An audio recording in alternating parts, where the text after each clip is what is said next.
Hello everyone, welcome to my channel 6 to 12 NCERT classes में आपका स्वागत है।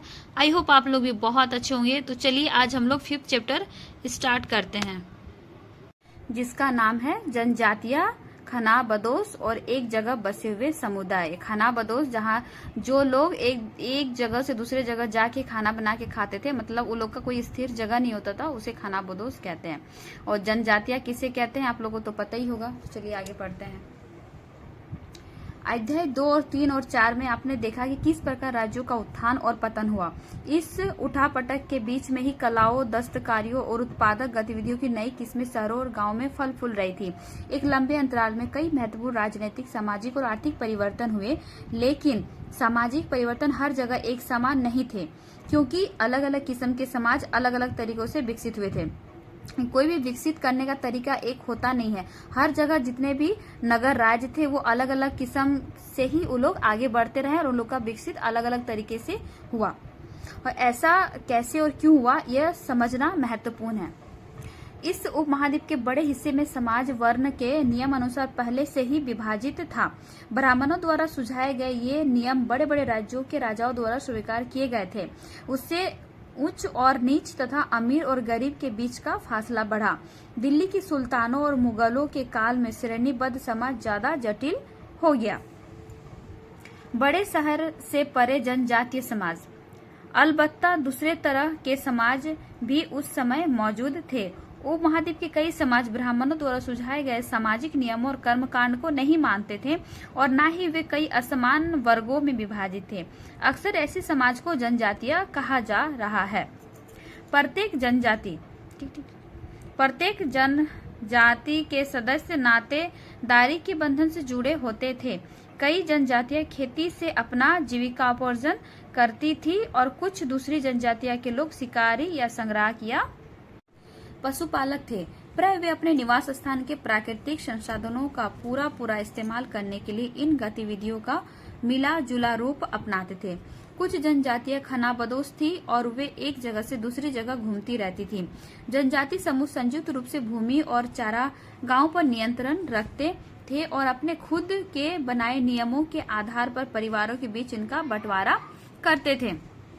इस उपमहाद्वीप के विभिन्न हिस्सों में कई बड़ी जनजातियां फली फूली। सामान्यतः ये जंगलों, पहाड़ों, रेगिस्तानों और दूसरी दुर्गम जगहों पर निवास करती थी। कभी कभी जाति विभाजन पर आधारित अधिक शक्तिशाली समाजों के साथ उनका टकराव होता था। मतलब जितने भी वो लोग जो भी जाति थे, जो अपने हिसाब से वो लोग जी रहे थे, जनजातियां जो फली फूली जितने भी थे, वो जो जब शक्तिशाली समाज के साथ जब वो लोग मिलते थे ना, तो टकराव होता था वो लोग के बीच में।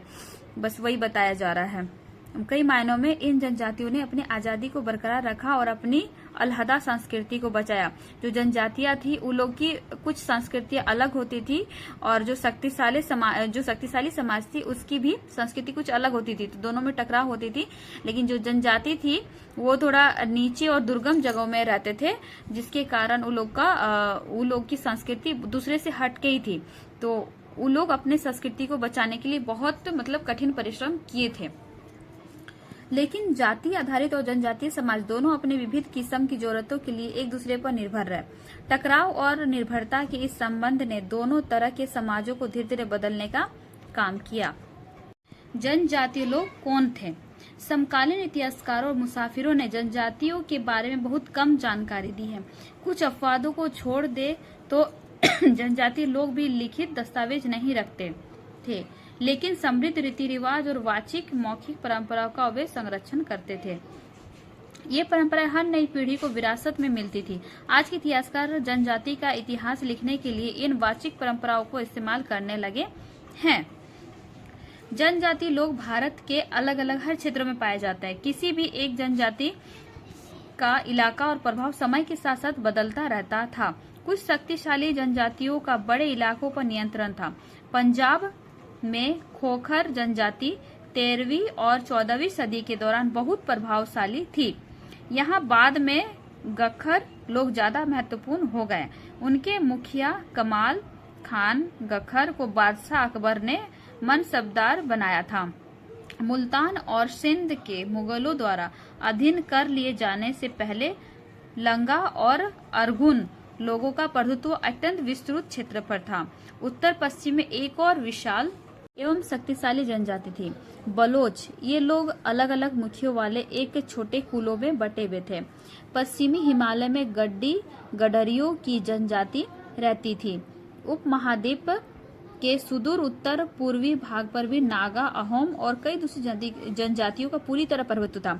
मौजूदा बिहार और झारखंड के कई इलाकों में 12वीं सदी तक चेर सरदारशाहियों का उदय हो चुका था। बादशाह अकबर के प्रसिद्ध सेनापति राजा मान सिंह ने 1591 में चेर लोगों पर हमला किया और उन्हें परास्त किया। उन्हें लूट कर अच्छा खासा माल इकट्ठा किया गया, लेकिन वे पूरी तरह अधीन नहीं बनाए गए। औरंगजेब के समय में मुगल सेनाओं ने चेर लोगों के कई किलों पर कब्जा किया और इस जनजाति को अपना अधीनस्थ बना लिया। इस क्षेत्रों में रहने वाली महत्वपूर्ण जनजातियों में मुंडा और संथाल थे, यद्यपि ये उड़ीसा और बंगाल में भी रहते थे। कर्नाटक और महाराष्ट्र की पहाड़ियों कोली, बेरात तथा कई दूसरी जनजातियों के निवास स्थान थे। कोली लोग गुजरात के कई इलाकों में भी रहते थे। कुछ और दक्षिण में कोरागा, वेतर, मारवाड़ और दूसरी जनजातियों की विशाल आबादी थी। भील की बड़ी जनजाति पश्चिमी और मध्य प्रदेश में फैली हुई थी। और एवरीवन, ये आपको मैं शॉर्ट्स में आपको दे दूंगी मैप के थ्रू, ठीक है। भील की जनजाति कहाँ थी, पश्चिम में कहाँ, मध्य भारत में कहाँ फैली हुई थी। पहले इसको पढ़ के कंप्लीट करते हैं। 16वीं सदी के अंत आते आते उनमें से कई एक जगह बसे हुए खेतीहार और यहाँ तक कि जमींदार बन चुके थे। तब भी भीलों के कई कुल शिकारी संग्राहक बने रहे। मौजूदा छत्तीसगढ़, मध्य प्रदेश, महाराष्ट्र और आंध्र प्रदेश में गोंड लोग बड़ी तादाद में फैले हुए थे। और एवरीवन, यह एग्जाम में पूछा जाता है कि गोंड लोग के स्थान कहाँ कहाँ पे थे।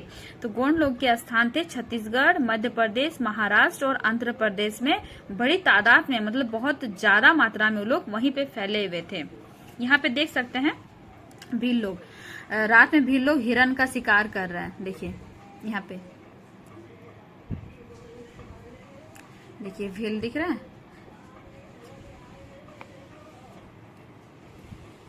खानाबदोश और घुमंतू लोग कैसे रहते थे।